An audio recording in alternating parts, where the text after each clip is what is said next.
This is John for MTG Nexus coming at you with a short stream tonight, finishing up the league that we started last night with Boros Burn. So a friendly reminder, if you do like modern content, please consider giving us a follow here on Twitch and giving us a subscribe over on YouTube. The link to the channel is down below. So 1 and 2 start so far in this league. We've run into Jund.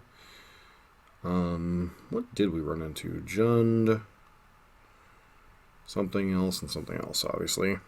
Both the Jund matchup and one of the other matchups were kind of close. Don't really know what else to say about the things other than we were like 1 card away from winning both matchups. As far as the list so far, once again, the card I was looking at particular in this league was Roiling Vortex and Wear Tear. We played against Sultai Shadow, we won. We played against John and lost. And then I can't remember what the middle match was off the top of my head from last night. But so far we're 1 and 2. Some close matches. You know, it's kind of the nature with Burn. Sometimes you give yourself chances to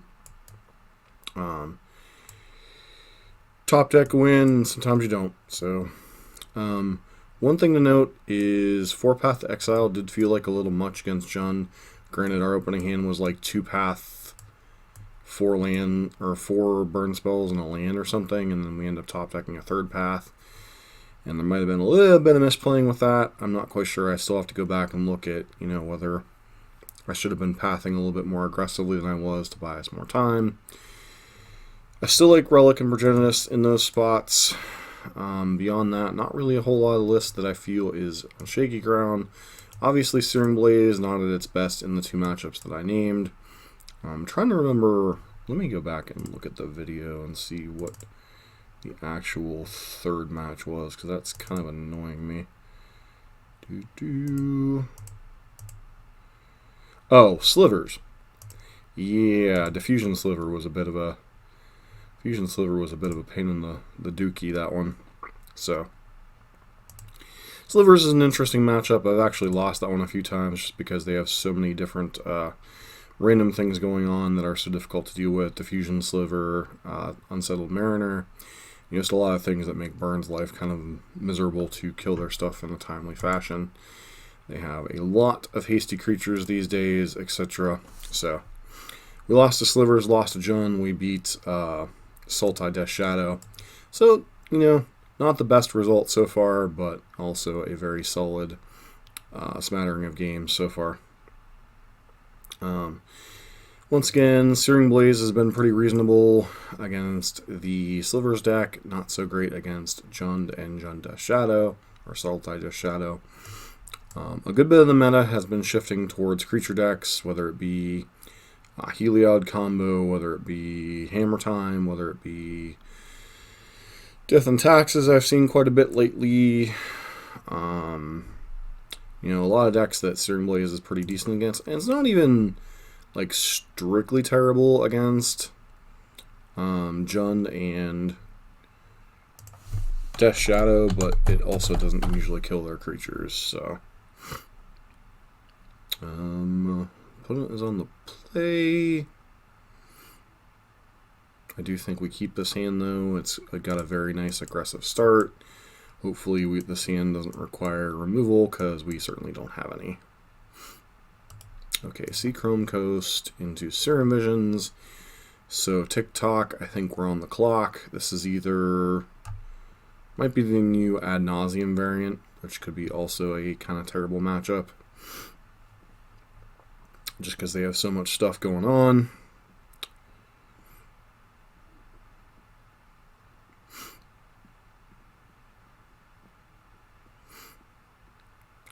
Things get a little bit more complicated for them because of the way they have to set things up.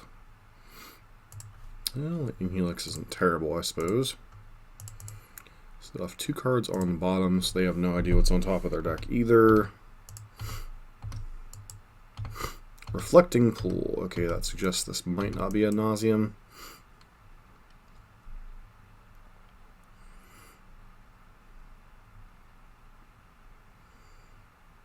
Nope, it's Ad Nauseam. Or some variant of something. So the question becomes, what am I supposed to do here? But I think Eidolon is just far and away the better play. Our life total isn't particularly relevant unless they get like Inverter down and start trying to beat us down for some reason. So that's a new addition to their deck, which is kind of weird. Yeah, Jace is kind of annoying. Might actually have to take the time and kill that if that's their play this turn. Feels like we're going to get hit with a Pentad Prism though.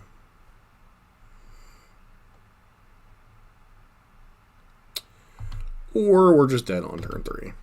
Okay, well, you know.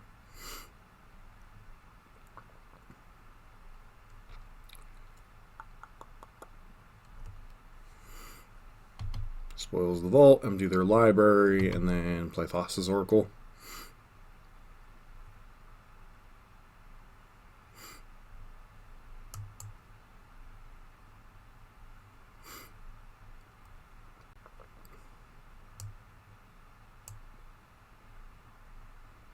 When I said quick league, I didn't really mean like we'd be dead game 1, like a minute in. What did they name out of curiosity?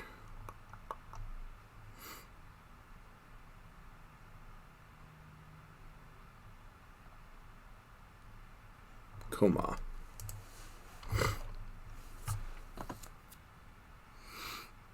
Thassa's Oracle, Angel's Grace.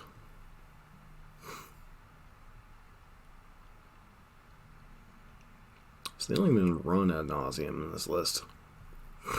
This is just straight up Inverter.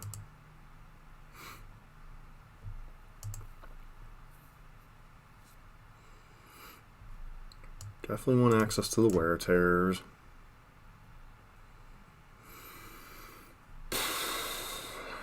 Path's kind of whatever here. Certain blazes are actively bad.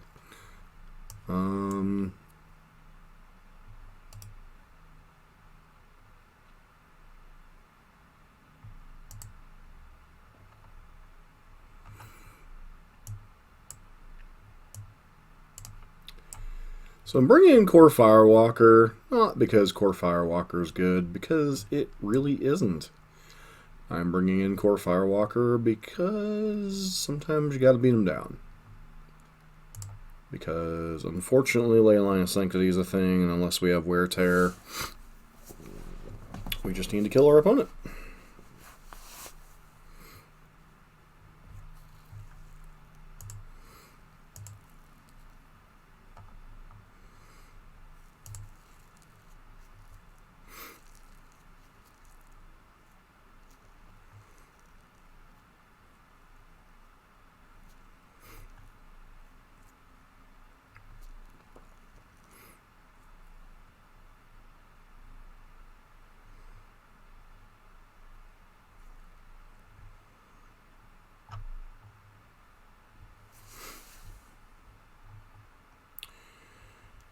So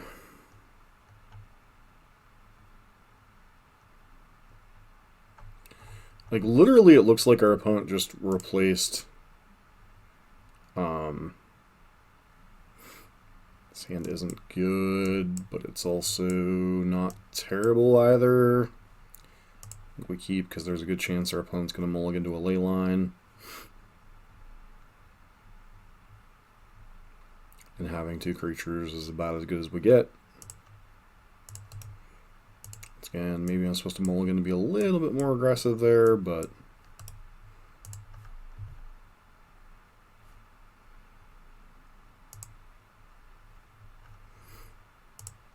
of course I draw the 2-drop afterwards.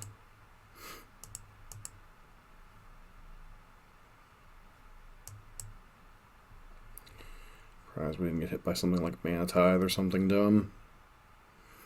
Pentad Prism.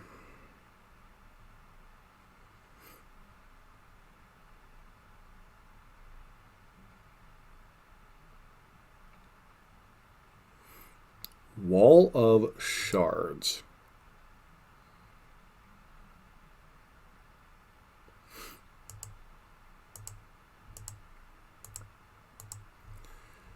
Alrighty.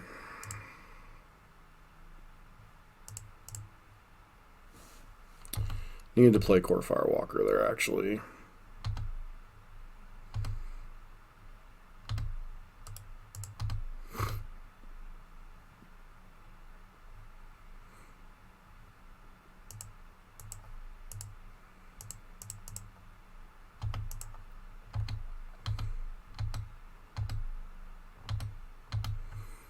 I was not expecting that one.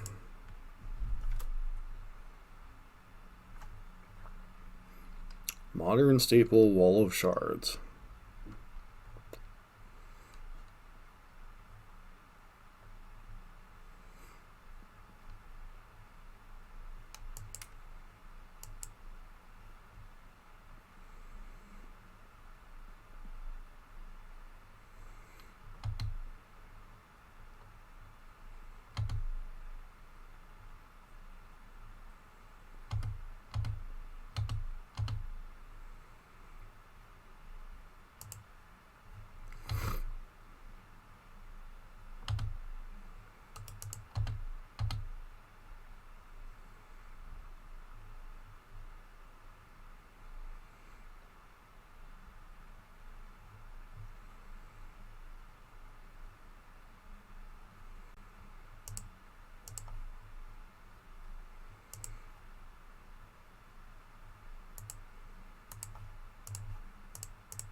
So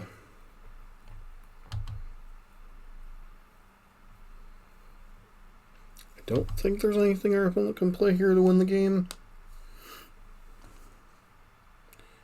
Like, obviously they can play Jason and Inverter, but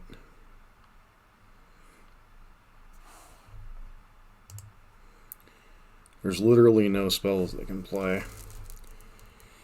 I don't think I'm supposed to bring in Path.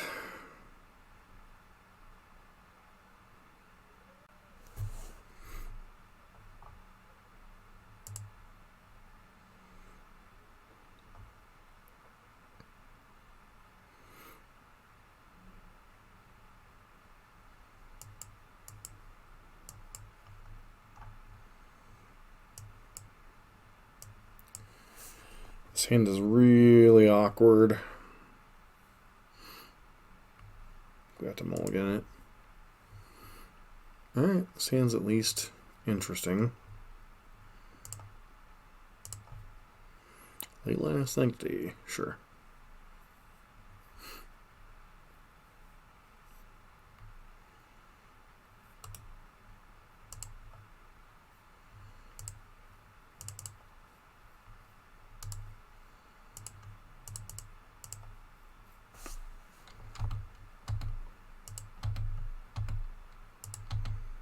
Draws the spoils, which is probably bad news for us.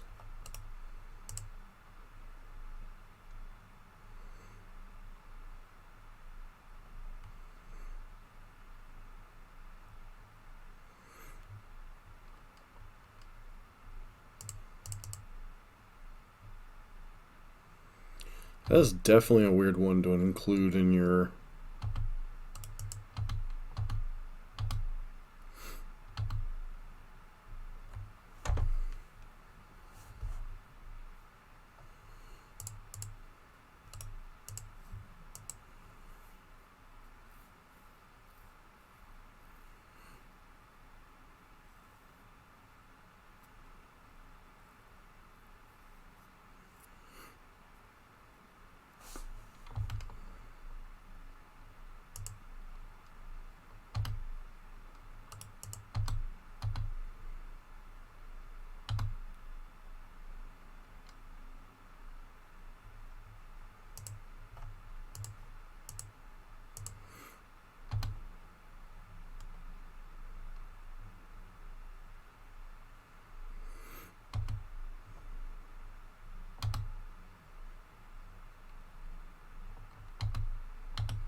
What a weird game.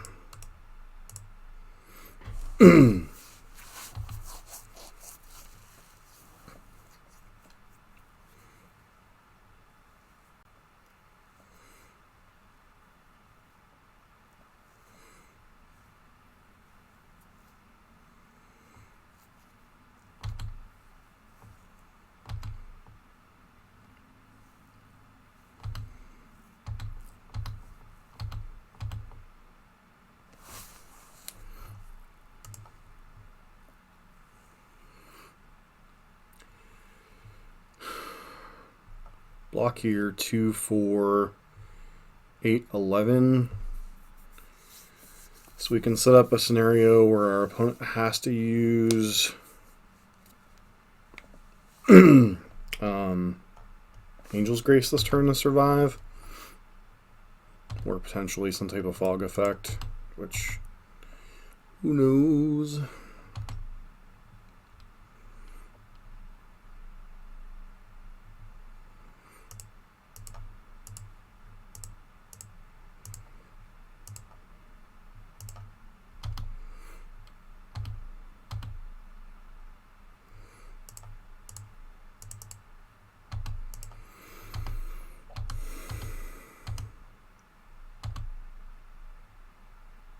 Wow. I mean, maybe they're not as good as they were when they were ad nauseum, but that feels like a bit of a steal there.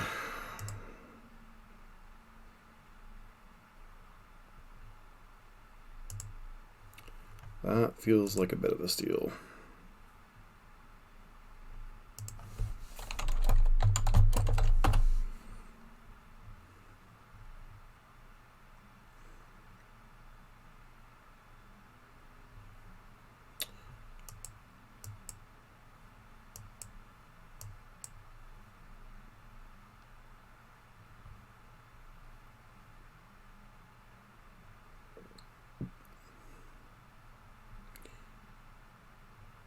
This is a very awkward burn hand if we're up against some type of creature deck, potentially.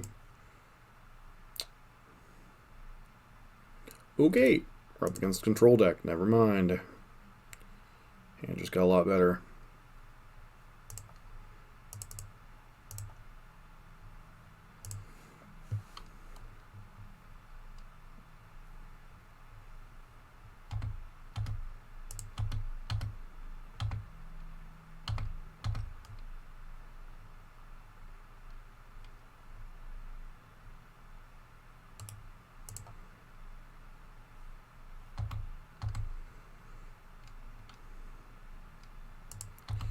Give our opponent a chance to path this. If they have a spell snare, they have a spell snare, it's whatever. They do not. However, they may still have path. Yep.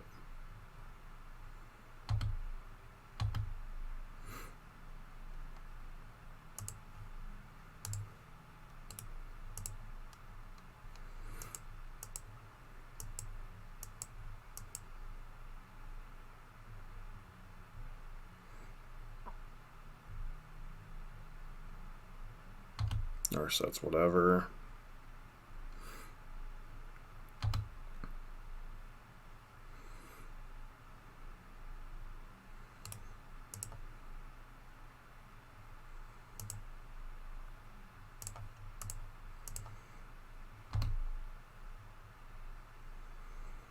Probably force of negation this. Nope. Alright.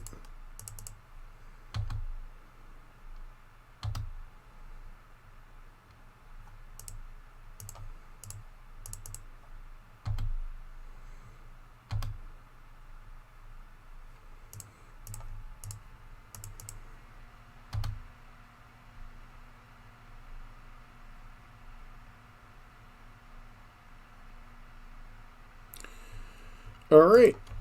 Well, sometimes you have an awkward looking hand that just develops into a turn 3 kill.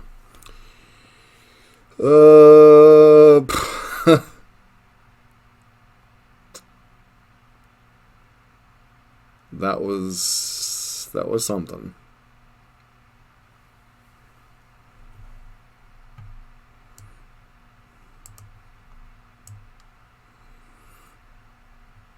Looks like we're just up against some type of variance of blue-white control.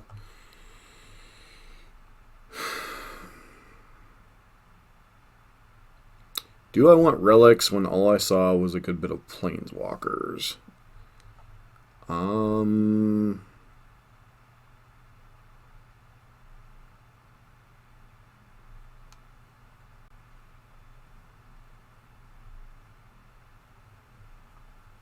So I think the answer is no. Until I see Snapcaster Mage, it's kind of a card. Like, I guess I can bring in one as a hedge. I could also potentially bring in like a 1 copy of Wear Tear as a hedge against something like Leyline. But I think I'm just going to go like this until I see like some other tech besides something like Timely Reinforcements, obviously. Sand is extremely risky, but I still think worth a gamble because we're on the draw primarily. These two are very key cards in the matchup. Having 1 drop's nice, and a good chance that our opponent has to pass something on turn 1, so, you know, it's kind of whatever. Them playing especially a basic, whatchamacallit, kind of plays right into what we kind of want them to do.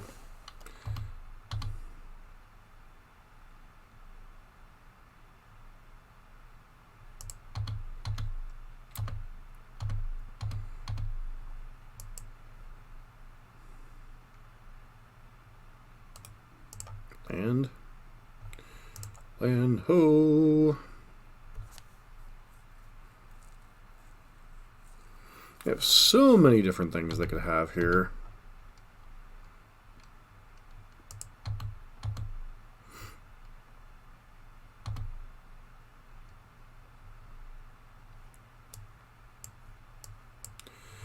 So there's a couple different lines here. We could play Eidolon, we could play Vortex, we could suspend 2 Rift Bolts and pray they don't have a Teferi Time Raveler. I think I'm just supposed to jam Vortex. Good chance it gets countered, but, you know.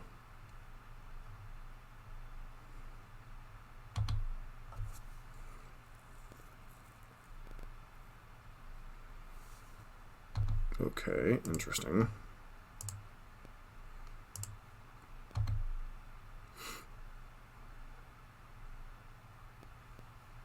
Force of Negation.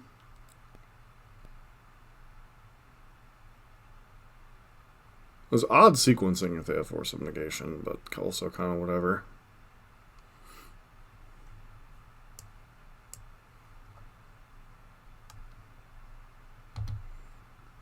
A Supreme Verdict. Alright.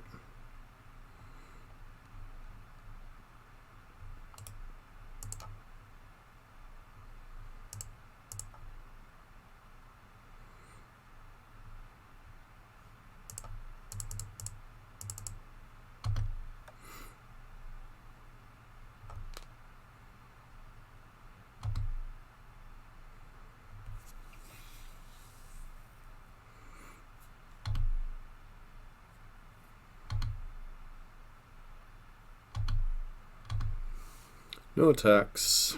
Actually, I think I'm fine with the attack.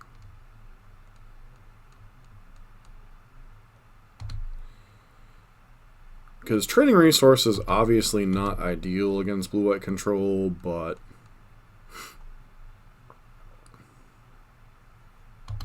they're almost out of resources.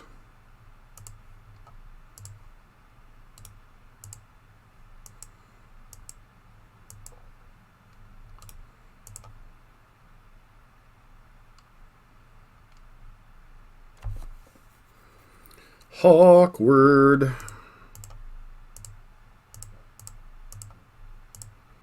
If they'd been sandbagging the Teferi Time Raveler, whoo boy, we're going to get caught up real quick on resources.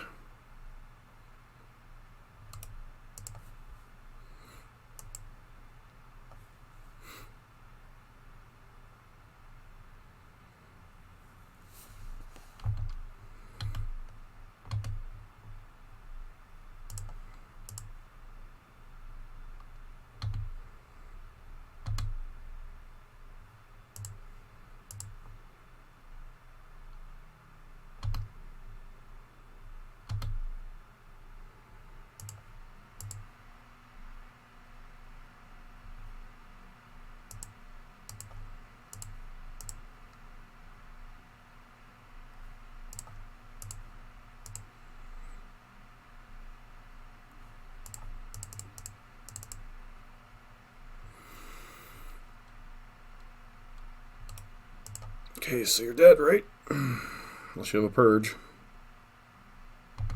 Ding! Wow. What a weird frigging league.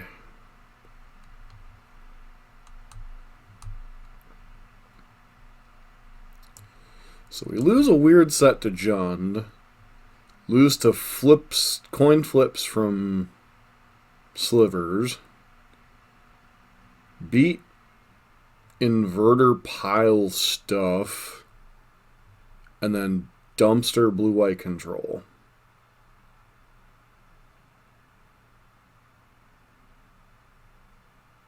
How are you supposed to register that league, like, legit? To start out 1-0 against a good set against Sultai Shadow. Lose to coin flips to Slivers. Lose a hairbreadth to Jund. Beat the weird surviving concoction of Inverter and then Dumpster Blue-White Control.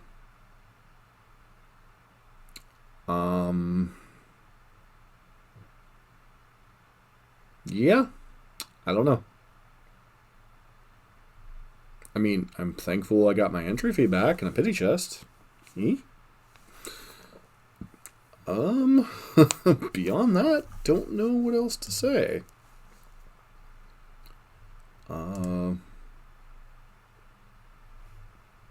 Definitely like the Roilings. They still serve a fairly decent purpose. Could be some, maybe you want more Skull Cracks, go down to like 2 Roilings. Relics, I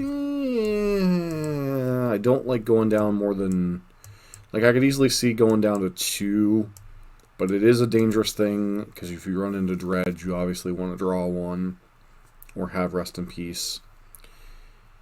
We didn't run into any red decks with Core Firewalker, although it was potentially instrumental in our Ad Nauseam wannabe matchup. 4 Path to Exile, maybe too many right now. But like I said again, this was a really weird league, so I don't know what the correct number on Path is, and even what other card you'd want to be running right now. Let's take a look. I'm actually going to wrap up the video there, but I'm going to take a look at a couple of the different lists that have been doing well and see what some of them have been doing.